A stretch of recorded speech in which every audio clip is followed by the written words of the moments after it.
In this latest episode of Beyond the Boardroom, Converge co-founder Dennis Anthony Uy talks about the prospects of the fiber broadband industry as more workers go back to their offices and students return to school. The need for companies like Converge to be more attuned with the requirements of their customers, the potential dividend payment next year, and offers by infrastructure funds to acquire the fiber network of Converge.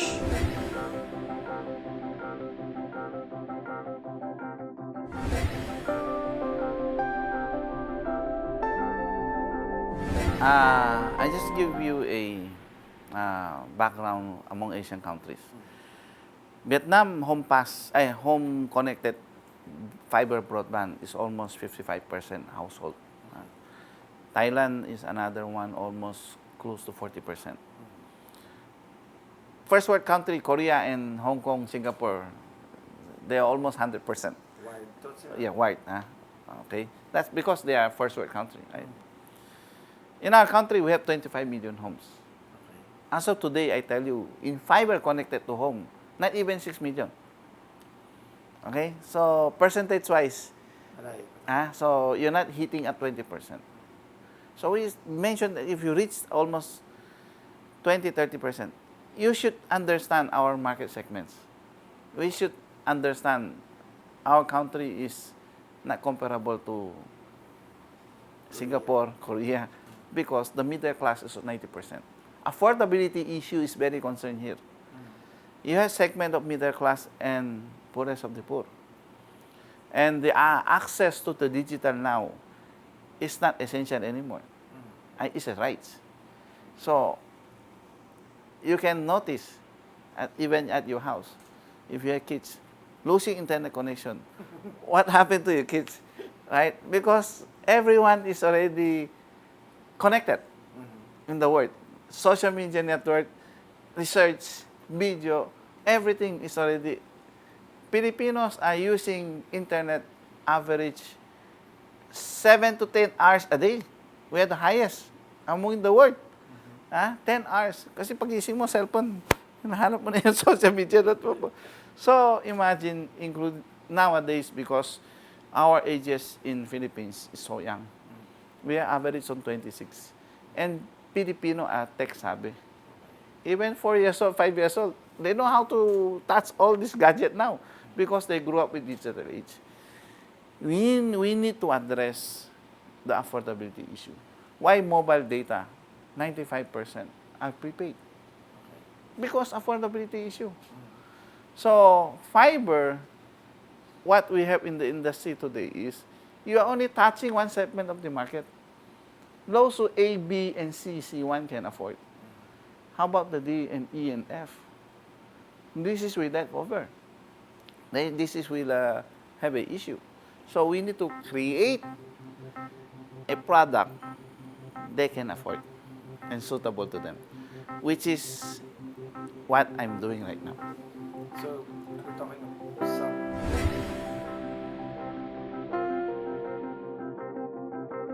1,000 peso packages. Below. And prepaid also. So when the money come weekly, you can load by weekly. In worst scenario, you want a day, you can load a day. So good thing in this technology now, I think, I went to, just last week, to Manggahan Flightway, to this, the area of poorest of the poor. And I interview few my customers. And I want to hear from them what is their satisfaction, how much they can spending. So they loading only weekly basis because one of my customers is the vendor of banana queue. And she have a mother at 81 years old. She have another nephew have autistic. So before, they loading in mobile data. At this, because they have data cap, that's the problem. He's spending at least every day load, but if suma total, if make them together, it's more expensive. They're spending like 1,500 pesos. Because that autistic kid want to see the video live to keep him calm. So if they move that video, nagwawala. So finally, they thought we have sales in the area. They thought my product is a scam. They couldn't believe that this kind of product. So finally, we offer at 700 pesos. And what's the good thing here is no data cap. You have 6 gadget access. All one have access. And if you sum total you compute it, he told me he can save almost 700 pesos a month. So they can have by, meron na silang pambili ng bigas. Yes. So we need to create this product to able touch. And in fact, that community, this span of short of period of time, I have 300 subscribers already. That fast. In fact, that day when I visited, our port is full. I asked my engineer to put right away. That day we got 5 subscribers right away, because the people, if they really love your product and they experience your product best, word of mouth is the best marketing, and the one they will chasing you to be installed. No? So we went to that level already.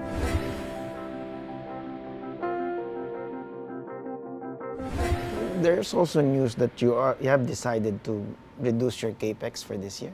Yes. So does that jibe with your efforts to get more subscribers? The capex, when we front-loaded past 2 to 3 years, because 2018, 19, 20, 21, 22, these 5 years, we spent massively on front. In fact, we're reaching 8 million ports already in entire country.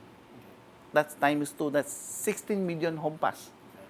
So that's almost close to 60% of the home pass network in the entire country. More than your target for 20. More than my target already. So now, our capex, because backbone is there, submarine is there, everything, redundancy is there, just only the niche market. When this area is not there, we just extend. So unlike before, massively, you need to build the whole capex and huge. We're reaching that point already. In fact, luckily, we built ahead than we build now, because interest is high.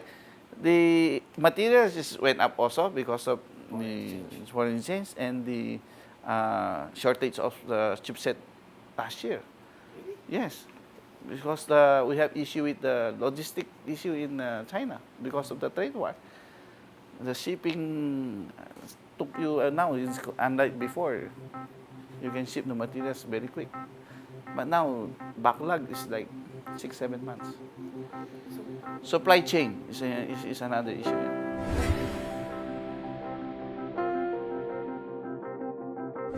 We are, before I came to for the fiber, we have already bundled services.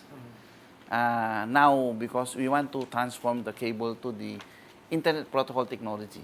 That's why I'm telling the transition of the technology is so important, and the right time when you're going to change. This year, all my existing cable subscribers, we still have 200,000 to 300,000 home connected with the cable. We will migrate them, all of them, to the IP platform. So all this traditional coax no more, power supply no more. Coax is still copper. So cable box no more. We're going to give them either IPTV or OTT. So it's IPTV. Yes. So How do you expect the reception? Will there be more? Do you expect more subscribers to come into your service? Or? Well, I think the trend, no, it depends how you position your product and position your contents. As of today, I have close to 2 million home connected already. If I positioning my product like signing with the content provider now in the Philippines, especially those local TV, if I can help them bring this content to the eyeball homes, they're so happy for you, because right away I have 2 million connected times 5 viewers at home. That's 10 million viewers without cost to them, because I can attach the content like local channel. They're free to air, and there's a lot of free content in the air. We bundle them, and this deliver to my 2 million subscribers So you just without basically- cost. Yeah, you just basically creating the platform Yes. for them to Yes. air their Then, content. if on top of this 2 million distributed access to my platform already, I can now partner with Chatter. New came up with the video. They can order by video on demand. Okay? Tiers. Yes. You can also want to do concert. You can order on demand concert. You don't need to go to because the network's already spread all over the country. If you're from Mindanao, the concert is Manila, they just order the concert live in the TV. And the future, you have virtual reality. You can see with the soundtrack like you are in the presence of concert hall. So this is technology coming because we have digital connected to the homes. On top of digital connected, we can have value-added service on top of it. That's we going next evolution. Yeah. But what about creating your own content? There's no plan there. Creating my own content, that's different line of business. I don't think that's my forte. I will let someone to create a platform to me, and I will let them write on my platform. There was mention of Starlink there.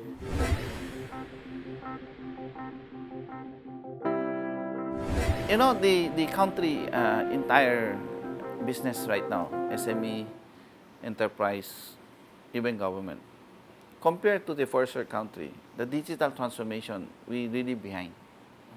So now it's coming. Luckily, we have that 110 million population. Our demand is so big. Data center future is coming up. But challenge here is the power. Our power is very costly compared to Asian countries. But hopefully by this year, we have a small 2 megawatt, 3 megawatt, sizable, continue expanding the data center. In fact, we have one coming up in this area, and we have one in Quezon City, and one hopefully in Cebu also. So this is will launch soon. So how big an investment are you putting into these data centers, and how big of a business will they be contributing to Converge itself? You know, the data center is when you have a telco operations, you can do edge computing, bring the content to near the consumer, to our nodes. In fact, the whole country, I have 400 nodes. Nowadays, if you're going to build a small-scale data center, better scattered to where the customer is because of the customer experience. Imagine you have a cash within the certain community. Your cash is in community, then you put one in the big one. The experience is better. No? So we are looking that approach. Yeah. So we have trying that already because you can see now how sensitive the gaming are. Yeah. They want to have low latency. So the Very more, low latency. yes, you see the video content of the high quality video, 8K coming out, the good quality, they have all, because if 8K is so sensitive, they need low latency, high bandwidth. So you need to study earlier, so how can spread the data center. But you need to hyperscaler also. The hyperscaler is bring all this big content to you, and then you spread to the small ones. That is the best design in the data center. Not necessarily you put big ones. For my operator, and how you can earn money, a lot. Because localized, you need to help our businessman, SME enterprise, to transform. How you can do? You need to provide them a solutions, cloud, to localize, so they will become your tenant. So how much will it cost you to build one of those small ones? I think small ones like $1 to $2 million. It's not really big. That includes the power. Yeah. You know, in data center, you can build them. It's containerized. In 2 weeks, you can build. In 2 weeks. Once your land preparation is ready, in 2 weeks, you can, like a Lego puzzle. You can build 80 racks already right away. Okay. And then how big of a contribution would this be moving forward for? This should be adoption of the businesses, no? So that's why we tie up a lot of cloud provider now. we tie up in another solution for financing the banking industry. So example, just give you one sector, banking, the rural banks. If you can provide them a cloud solution, they just subscription. They don't need to spend any more for servers. They don't need to spend any more for IT people. So they just only subscribe to cloud, and you can operate because they are not compared with the universal bank, big ones. So you can help them transport right away. So this is one sector. So a lot of sectors follows, retails, all these pawn shops. You can give them a platform also. Let's become hosted to you.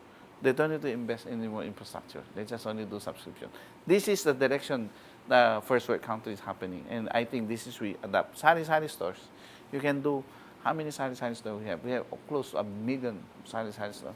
Provide them an app, ordering, distribution, everything. They will become a front line of the distribution of the consumer products. So should be in the cloud already. So they don't need to invest. They just do subscription. So this is we generated more business.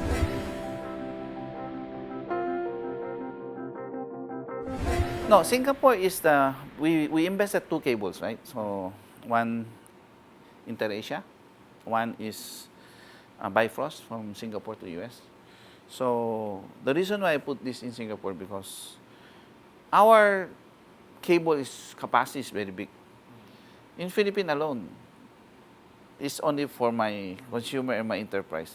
I still have many capacity access. I need to share this to the regional players. So that's why I set up an office there to sell it to the Asian countries. In fact, we have already few transactions already in Singapore. This is just only helping for investment of our capacity to recover earlier. That's why we put that. Singapore market is too tight already. Especially consumer, you cannot move. The population so big. How many players they have there? More than 5 players. But are you still envisioning moving to other parts of Asia or maybe beyond? More, once there's opportunity, especially in, I think I'm interested with big population area. And, Indonesia is one, but you need to see the culture localized. It's totally different business. You just have strong partners. Vietnam is also a strong growing. Yeah. I think Indonesia is less penetrated. Yeah. You're right. It's a bigger, it's like the Philippines. More than bigger than Philippines. 22,000 islands at close to 300 million populations.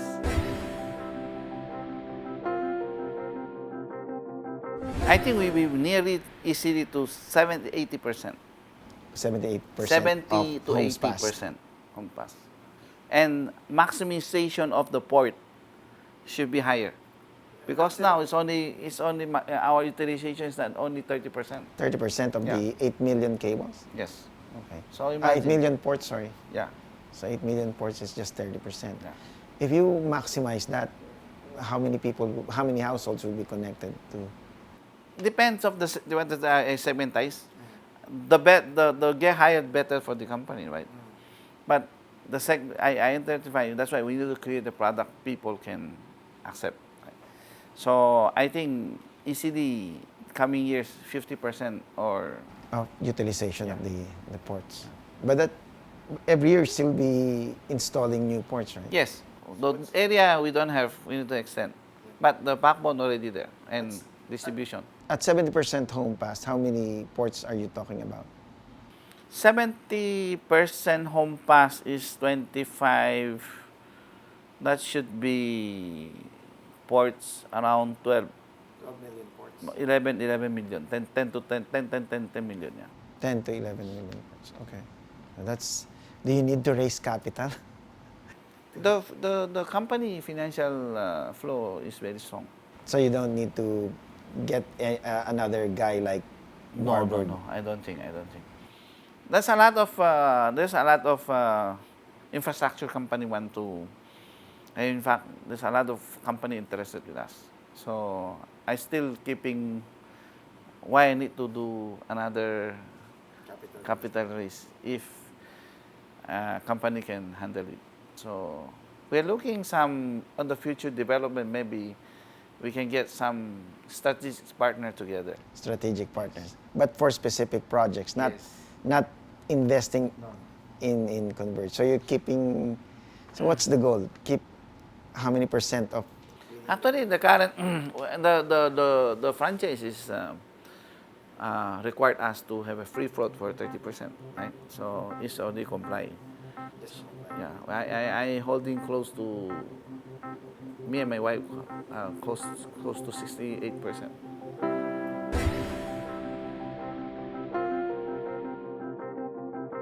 Sir, every investor that buys a share in the stock market always dreams of the dividend.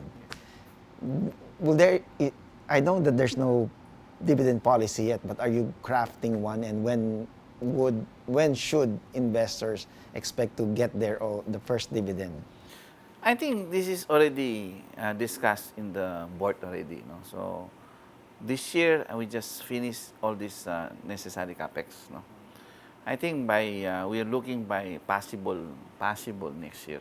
Maybe we should expect our investor have a return. No? That's our actually who is the most happy is me and my wife, right? So I make sure this company should be stable and everything capex is projected already, and I don't want to become lend the money just give you away to the dividends. No, it's not the way I'm running the company. It should be generated from company itself. And I think we have a strong cash flow today, and you see our net profit already is quite strong also. So we just only need to maintain that traction, and hopefully coming year, this year and next year, we make sure we have that dividend play we set up.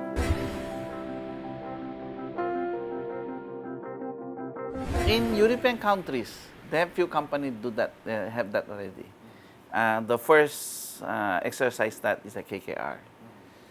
They, in fact, a lot aside from KKR, there's so many infrastructure company interested. In fact, I'm talking to 4 right now. You are? Yeah, they're approaching me. So I just want to understand what is the model is, right? So end of the day, if the company is not necessarily need a capital, I don't rush to do that because that's simple financial engineering.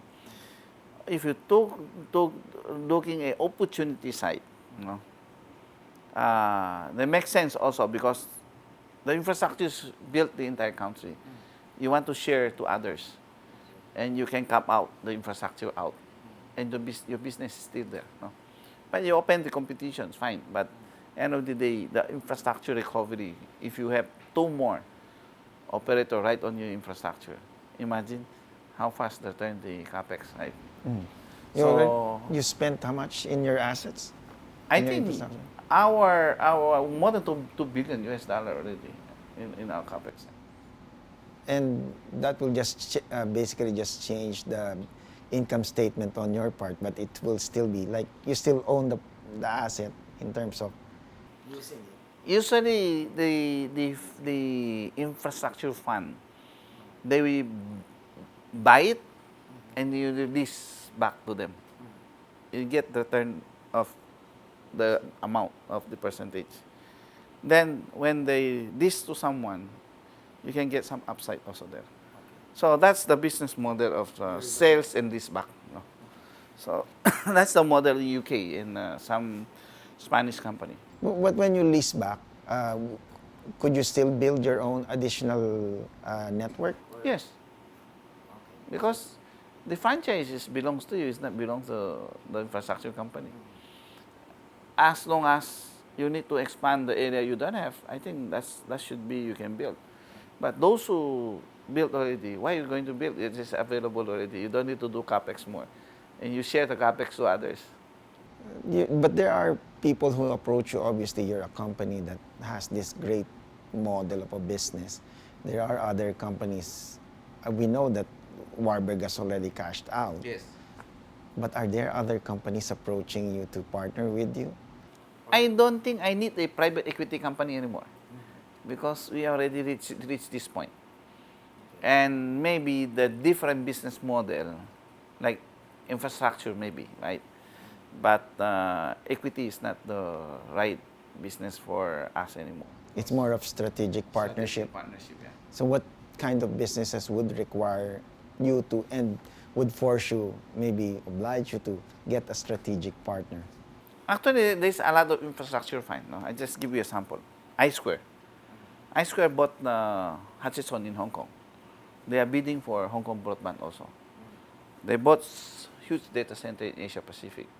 And they bought GT, one of the US company, fiber. No? So they have also in Indonesia. So imagine they built the infrastructure surrounded the Asias.